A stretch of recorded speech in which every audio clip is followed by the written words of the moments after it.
Hi guys, तो आज के इस वीडियो के अंदर हम लोग देखने वाले हैं कि प्रागैतिहासिक काल के बारे में। तो चलिए वीडियो को शुरू करते हैं। तो वीडियो को शुरू करने से पहले आपसे एक रिक्वेस्ट करते हैं कि यदि आपके पास लूसेंट का बुक है तो साथ में वीडियो को वीडियो देख रहे हैं, वीडियो देखने के बाद लूसेंट बुक को जरूर पढ़ें जिसमें प्रागैतिहासिक काल जिसमें दिया गया है। तो चलिए वीडियो को शुरू करते हैं। कहते हैं इतिहास का विभाजन प्रागैतिहास, ठीक है, प्रागैतिहास ने प्री हिस्ट्री, आधे इतिहास, प्रोटो हिस्ट्री और इतिहास का जैसे हिस्ट्री तीन भागों में बांटा गया है। देखिए इतिहास को कितने भागों में बांटा गया है, तो तीन भागों में, जो pre history, proto history and history, तीन भागों में बांटा गया है। कहता है कि जिस काल में मनुष्य ने घटनाओं का कोई लिखित वर्णन उद्धृत नहीं किया उसे प्रागैतिहासिक काल कहते हैं। प्रागैतिहासिक काल किसको कहते हैं? जिस काल में मनुष्य ने घटनाओं का कोई लिखित विवरण उद्धृत नहीं किया उसे प्रागैतिहासिक काल कहते हैं। अब आता अर्ध ऐतिहासिक काल क्या है? अर्ध ऐतिहासिक काल यह है कि उस काल को कहते हैं, अर्ध ऐतिहासिक काल उस काल को कहते हैं जिस काल में लेखन कला के प्रचलन के बाद लेखन कला के प्रचलन के बाद उपलब्ध लेख पढ़े नहीं जा सके हैं। ठीक है, अर्ध ऐतिहासिक काल कौन सा है? लेखन कला है, मतलब लिखा हुआ तो है लेकिन उसको पढ़ा नहीं जा चुका है, मतलब पढ़ा नहीं जा सका है भी, उसे अर्ध ऐतिहासिक काल में रखा गया। ठीक है, अब कहता है अगला इतिहास किसे कहते हैं? कहता है मानव विकास के उन काल को कहा जाता है। ठीक है, मानव विकास के उस काल को इतिहास कहा जाता है जिसका विवरण लिखित रूप में उपलब्ध है। जिसका विवरण लिखित में उपलब्ध है उसे ही इतिहास कहा जाता है। ठीक है, ज्ञानी मनुष्य, ठीक है, ज्ञानी मनुष्य कौन? होमो सैपियंस के, होमो सैपियंस ज्ञानी मानव का प्रवेश इस धरती पर आज से लगभग 30 या 40 हजार वर्ष पूर्व हुआ था। कब हुआ था? ज्ञानी मानव जो होता है, जो कि होमो सैपियंस जिसको कहते हैं, का प्रवेश धरती पर आज से कितना, लगभग 30 या 40 हजार वर्ष पूर्व हुआ था। कहता है पूर्व पाषाण काल क्या है? पूर्व पाषाण युग या फिर पूरा पाषाण काल। ठीक है, पूर्व पाषाण युग या पूरा पाषाण काल के मानव की जीविका का मुख्य आधार शिकार था।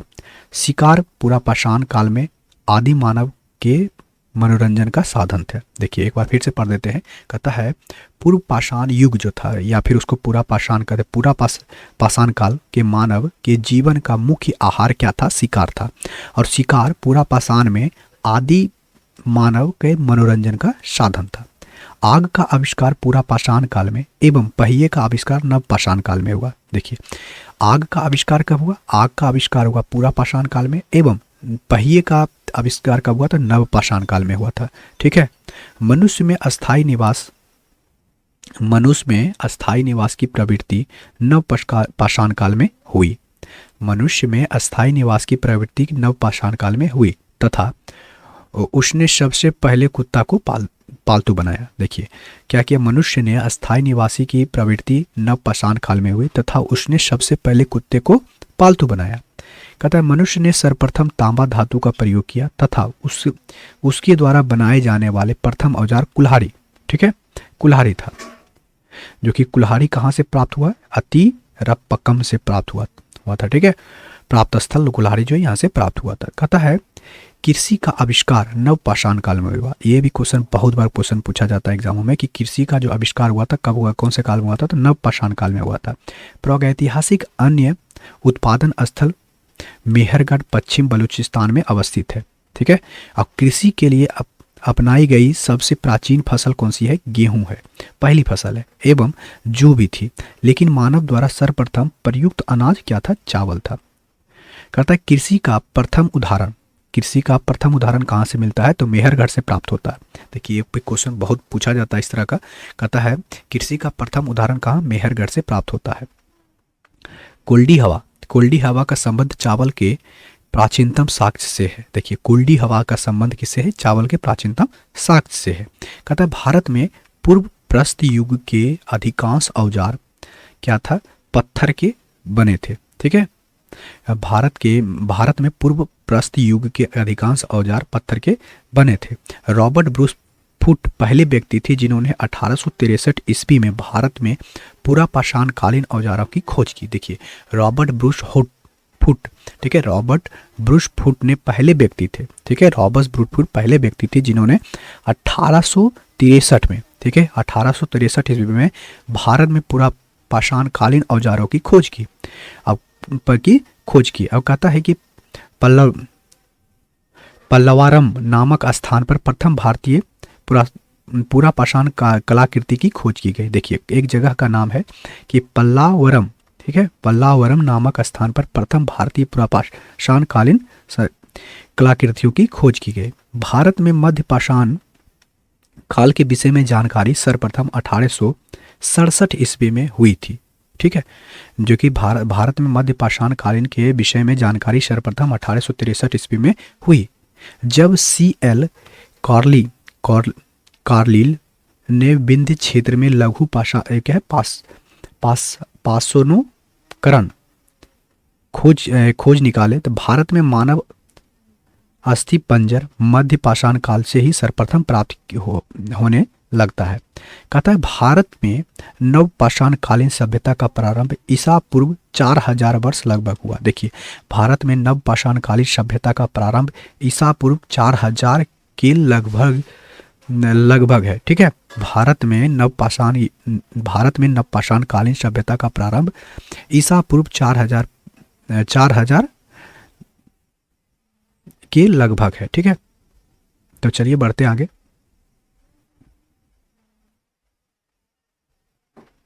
कहते हैं भारत के सबसे प्राचीन नगर मोहनजोदड़ो था और सिंधी भाषा में जिसका अर्थ होता है मृतकों को टीला। भारत का सबसे प्राचीनतम नगर कौन था? तो मोहनजोदड़ो था। सिंधी भाषा में जिसका अर्थ होता है मृतकों का टीला। कहता है असम का श्वेतभ्रूम गीवर भारत में पाए जाने वाला एकमात्र मानव कफी है, ठीक है। इनाम गांव तम्र पाषाण युग की एक बड़ी बस्ती थी जिसका संबंध जोबरे संस्कृति से था, ठीक है। जोबरे संस्कृति से था। इवाम गांव ताम्रपत्र युग एक बस्ती है जिसका संबंध जोबरे संस्कृति से है। कहता है भारत में शिवालक की पहाड़ी से जीवाश्म प्राप्त मिला है। भारत में शिवालक की पहाड़ी से जीवाश्म प्राप्त एक का प्रमाण मिलता है, यानी प्राप्त होता है। कहता है भीमबेटका गुफा पूरा पाषाण आवासीय पुरास्थल आदि मानव द्वारा बनाए गए शैल चित्रों और शैलाश्रियों के लिए प्रसिद्ध है। इस चित्रों को पूरा पाषाण काल से मध्य पाषाण के समय का माना जाता है और ये चित्र भारतीय उपमहाद्वीपों में मानव जीवन की प्राचीनतम चिन्ह है। यह मध्य प्रदेश के रायसेन जिले में स्थित है, जिसकी खोज 1957-58 में डॉक्टर विष्णु श्रीधर वाकनकर इसकी खोज 1957 में डॉक्टर विष्णु श्रीधर वाकनकर के द्वारा की गई। भीमबेटका क्षेत्र को भारतीय पुरातत्व सर्वेक्षण भोपाल मंडल ने अगस्त 1990 में राष्ट्रीय महत्व का स्थल घोषित किया। इसके द्वारा जुलाई 2003 में यूनेस्को ने इसे विश्व धरोहर में घोषित किया। देखिए इसके बाद जुलाई में क्या किया गया? जुलाई 2003 में यूनेस्को ने इसे विश्व धरोहर में के स्थल में घोषित किया। कहता है भारत में मनुष्य संबंधित सबसे पहला प्रमाण नर्मदा नदी घाटी से मिलता है। भारत में मनुष्य संबंधित पहला प्रमाण किस नदी? नर्मदा नदी से मिलता है।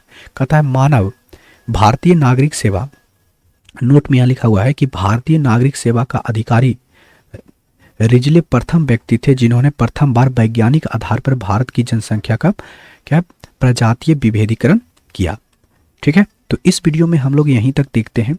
आगे की वीडियो में हम लोग देखेंगे सिंधु सभ्यता के बारे में। तो अगर इस वीडियो को अभी तक देख चुके हैं तो इस बुक को अगर आपके पास अगर लुसेंट का बुक है तो लुसेंट को बुक को भी साथ में जरूर पढ़ें, जिससे पढ़ने से क्या होगा आपके माइंड में क्वेश्चन सेट हो जाएगा। एक बार पढ़िएगा, एक बार देखिएगा, एक बार फिर पढ़िएगा, एक बार देखिएगा तो क्वेश्चन आपके माइंड में सेट हो जाएगा। तो इसलिए कहते हैं बुक को साथ में जरूर पढ़ें, ठीक है। तो चलिए आपको ये वीडियो कैसा लगा कॉमेंट बॉक्स में बताइए। वीडियो अच्छा लगा तो लाइक कीजिए, शेयर कीजिए। मिलते हैं नेक्स्ट वीडियो में, तब तक के लिए टेक केयर, बाय बाय।